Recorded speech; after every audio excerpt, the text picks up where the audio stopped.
Primarily known for his work in the films of James Cameron, The Terminator, The Abyss, and Aliens, he began his career with a bit part in the big screen musical Grease, opposite John Travolta and Olivia Newton-John. He went on to make memorable appearances in such films as K2, The Rock, and Tombstone. In 2011, along with his partner, both in business and in life, Jennifer Blanc, he produced, wrote, and starred in the film The Victim. Hello, I'm Ernie Manouse. On this episode of InnerVIEWS, our conversation with action-adventure actor Michael Biehn.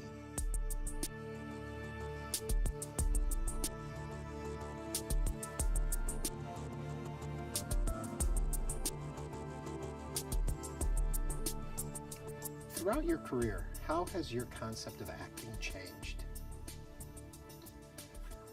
Well, throughout my career, I started when I was 18. Right.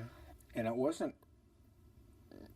I didn't really take acting really that seriously. I was doing commercials, I was doing small parts on television, some kind of like youth sex exploitation movies, Crown International, nothing, but with Kathy Lee Crosby and stuff. And then I saw Taxi Driver. And when I saw Taxi Driver,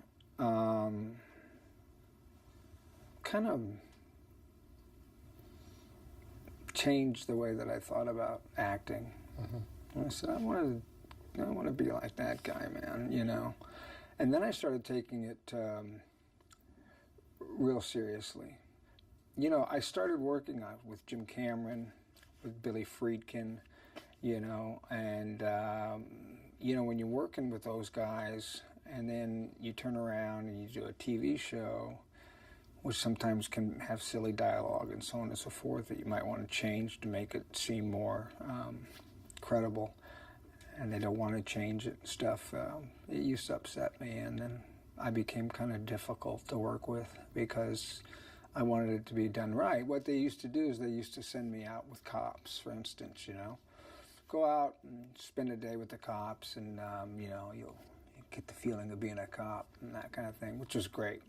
But then you'd come back to the set, and I'm walking around, and there's people handcuffed in front, and I'm like, that's not right. You don't handcuff people like that. Yeah, well, it works for the shot because we're walking through it. Don't worry about it, And, there was a time where I didn't really have a chance to throw any weight around.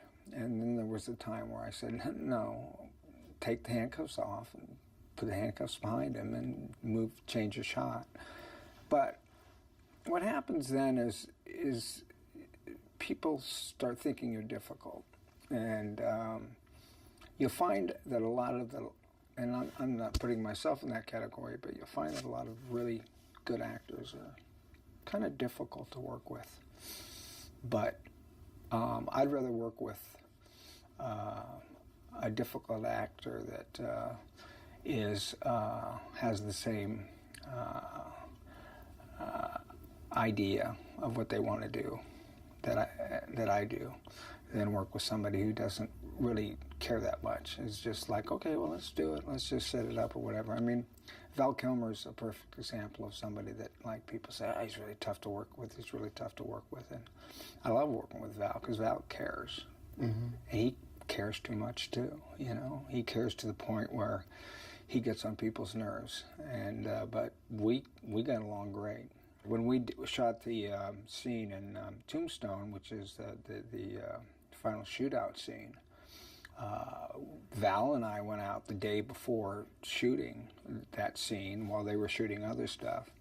And Val and I were the one that decided that we were going to be standing right next to each other. We weren't going to be like the usual gunfights the way it used to be. Right. And then we're going to do that roundy type of thing. And, we rehearsed it, and then we shot it the next day, and it was easy to shoot, and it's a very, very memorable scene. Play for blood, remember? I was just fooling about. I wasn't. And this time, it's legal.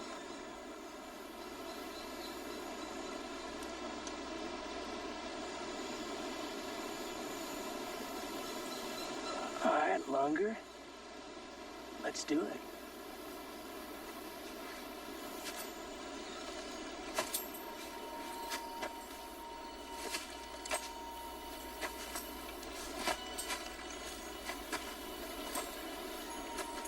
There's a moment in that scene which I think is maybe for me is like the best, my favorite moment of being on film is when, see, I don't understand when he shows up. I thought, you know, I didn't know he was going to show up for the gunfight. And I say, you know, my fight's not with you, you know. And he says, I beg to differ. And then I understand what he means. Yeah. And I just get this like little twinkle in my eye. I love the passion, though. I love how you care about the role. And a lot of actors will say to me, everything I need is written in the word on the page when I'm given the script. Where do you fall in that? How much has to be you bringing something more to it? How much is found right there in the script? Well, I can't really talk for anybody else. You know, everybody has their own process, you know. I can only say that, like, for me, to give you an example, when I did The Terminator, you know, I'd done something, you know, I like to do a little bit of kind of research. So, okay, well, how do you do research on The Terminator? Right. And what I ended up doing on The Terminator was I started reading about... during World War II, in Poland, when they were pulling people out of the Warsaw, out of the ghetto, and so on and so forth, there were a lot of guys that were, you know, trying to save their lives and their families' lives, and they were fighting from the drainage pipes and all that kind of stuff, and fighting inside of the rubble, and it was like, you know. It was kind of us against the world at that point for those guys, and they knew they didn't have much of a chance. You know, there wasn't much time for, you know, love and niceness. It was all about survival. And so that's the research that I did on that specific role that kind of helped me, gave me a sense of like who this guy was, you know, and why it was so hard for him to tell her who he was and why he was there.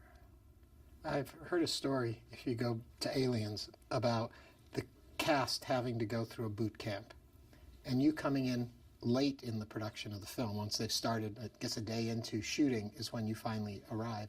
I wonder, and this question comes up with other actors who go and may guest on a TV series, where I think that must be one of the hardest things for an actor to do, because the other group has formed some sort of unity together, have built a relationship, and then you have to come in and now in your performance have to be in with that group.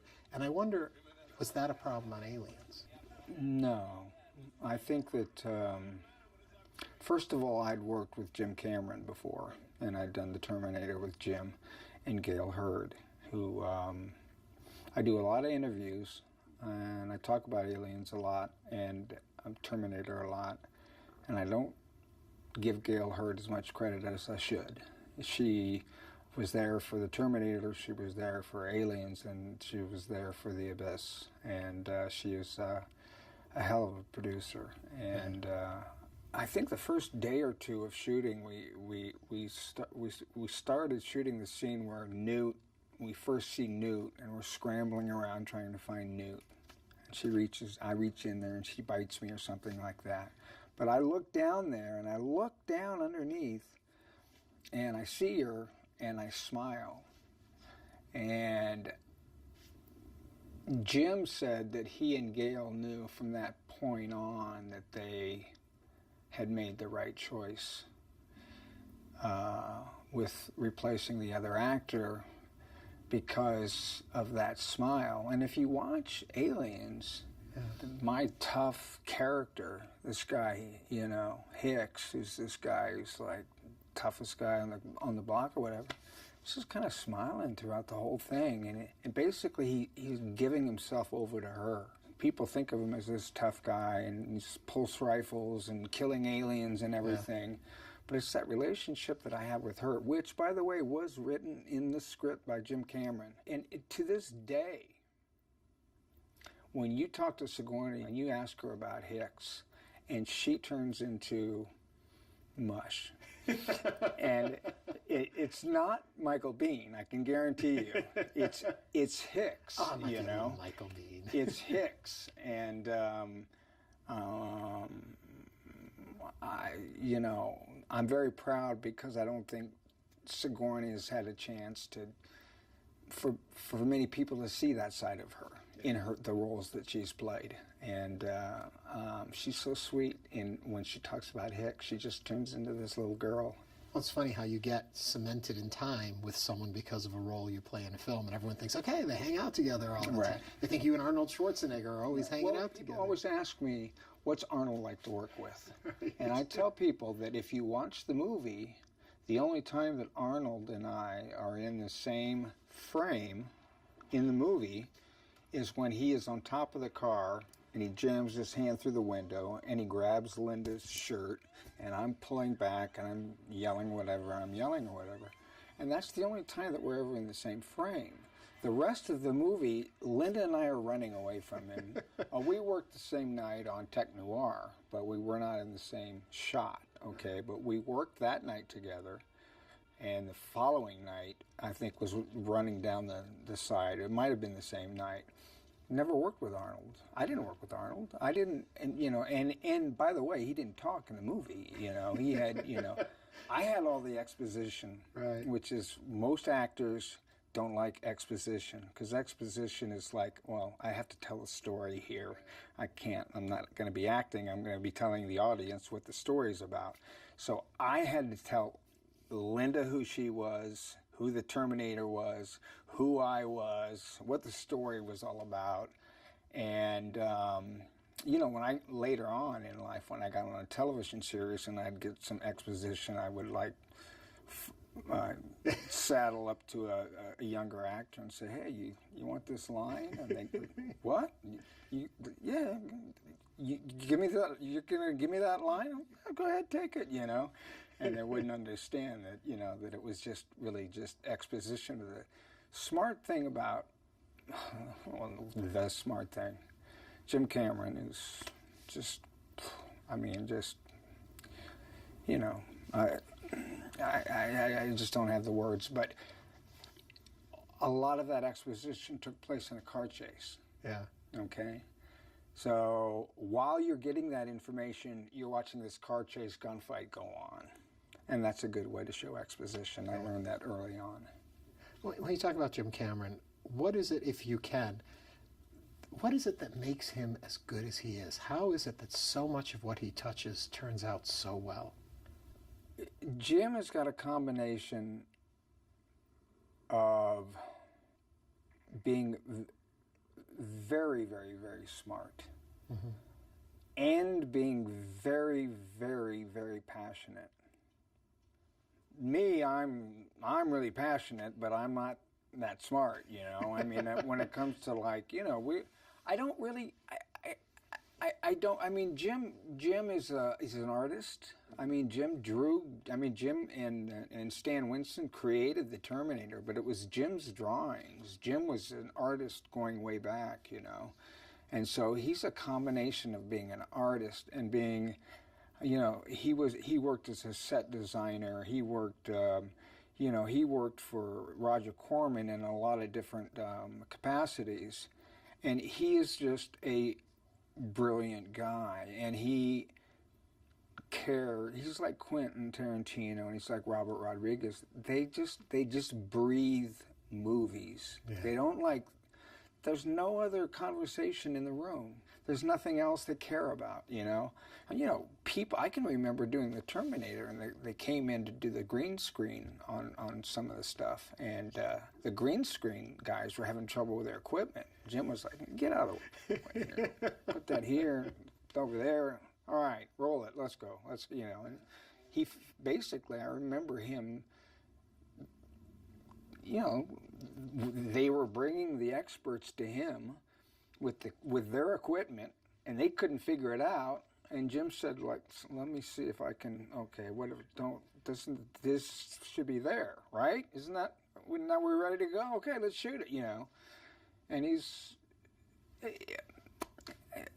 that's the thing that's so wonderful about my career, is that I've had the opportunity to work with Jim and Quentin Tarantino and Robert Rodriguez and Billy Friedkin.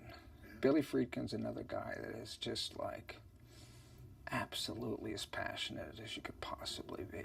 Just cares so much about that movie. Yeah. And they all talk about the fact that, like, Michael, it's in here. All this other stuff, the arguing, the fighting, the food service, the affairs that are going on, none of that makes any difference. It's only what's there, And it was a little frustrating for me during my career because I worked with him at such an early age. I mean, I was 28 when I did Terminator, 30 when I did Aliens, 32 when I did The Abyss, and I'd worked with Friedkin right after that, and so on and so forth.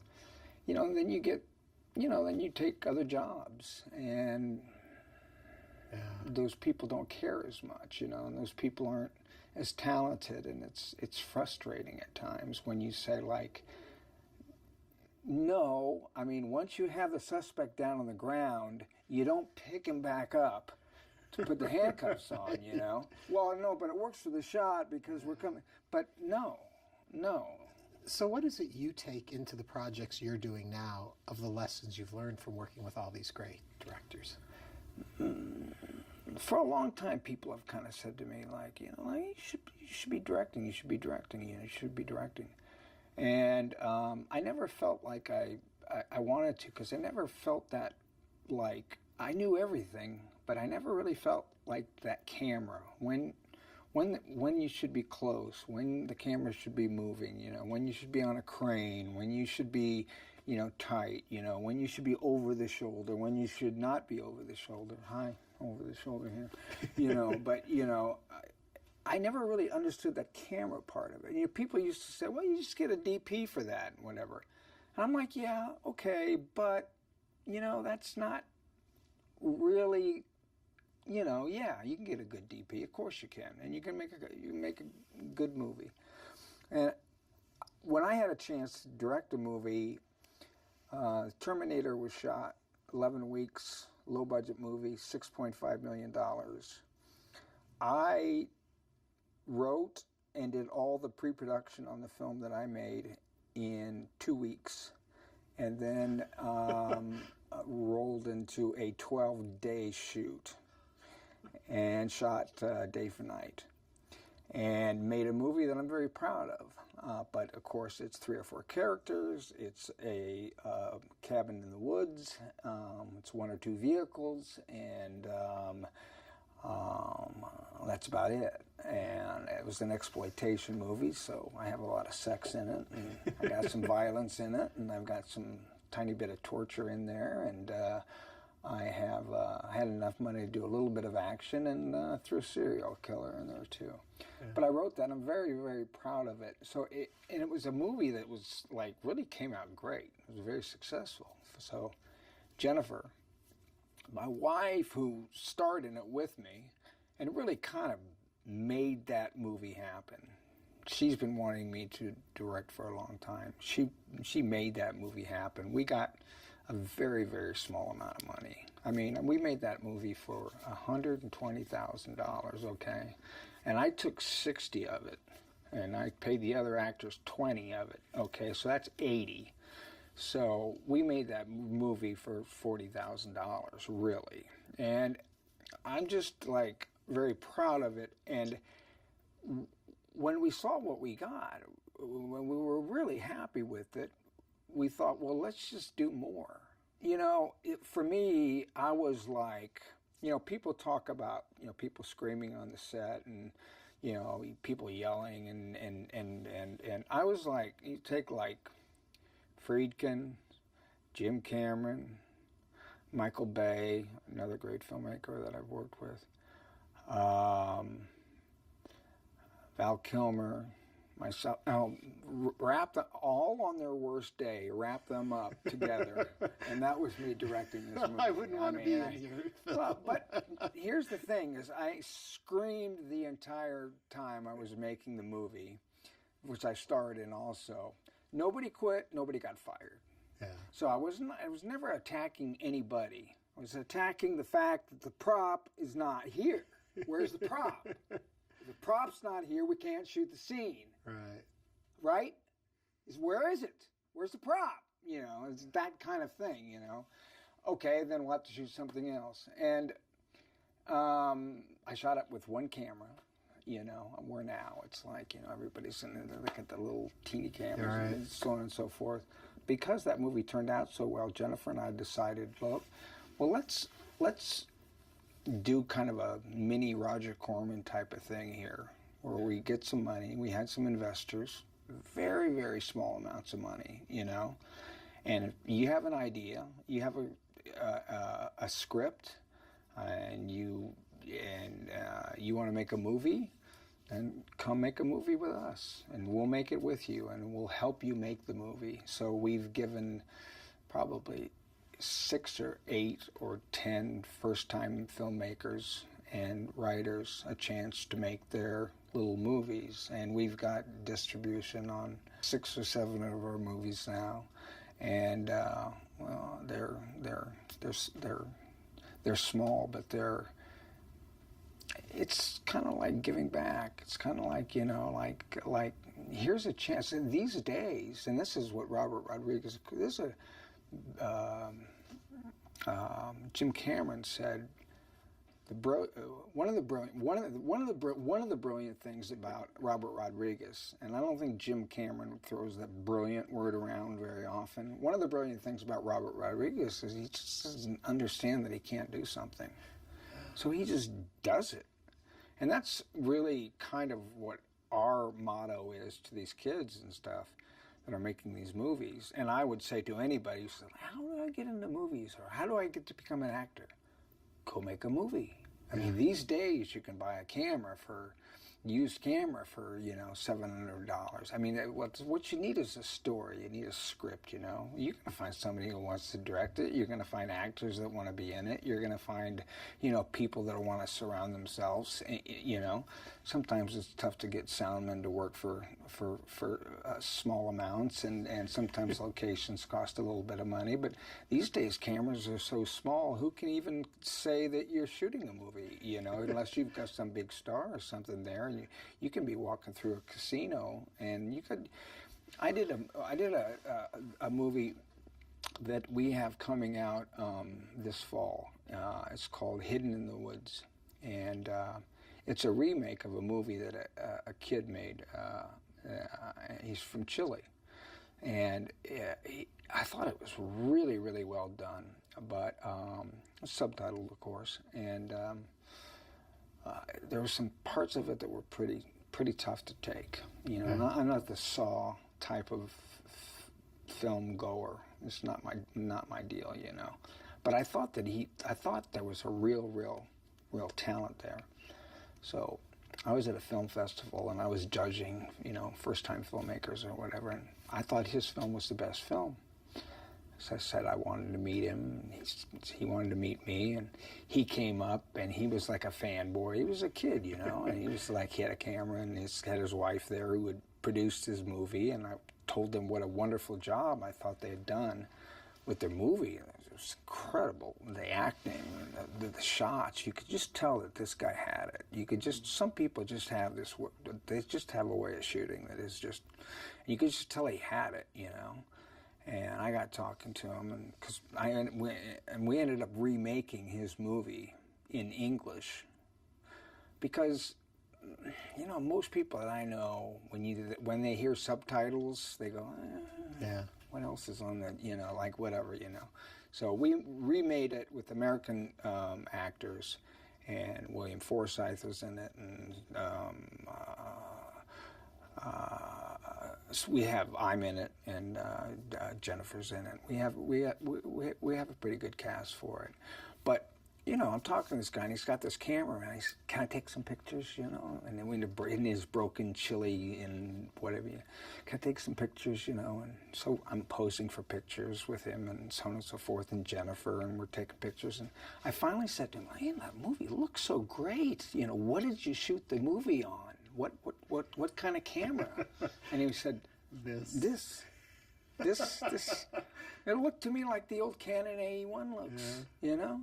That's what he shot the movie on. So these days, like, if you want to make a movie, go make it. There's nothing stopping you. Go make it. There's nothing stopping. When I was a kid, you couldn't go out and make a movie. You know, you had film and you had to cut it. And, you know, these days, you know, with the computers and all the software as far as editing and stuff goes, if you want to make a movie, go make it. Well, we can't thank you enough for making all the movies that you've made and the movies you continue to do. Truly a pleasure. Thank you. Michael Biehn.